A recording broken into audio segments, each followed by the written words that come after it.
Hello everyone, welcome back to Online Help Guide. Today in this video, I'm going to show you how to view TikTok analytics. So watch this video till the end. First, open up your TikTok app.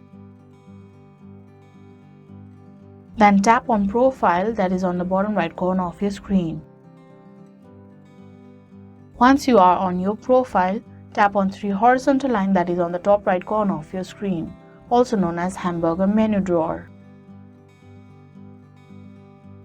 A menu bar will pop up. Tap on Creator Tools. On Creator Tools page, tap on Analytics. So that is how you view TikTok analytics. Thank you for watching Online Help Guide. Hope this video was helpful. If it was, then hit the like button and comment down if you have any questions or feedback.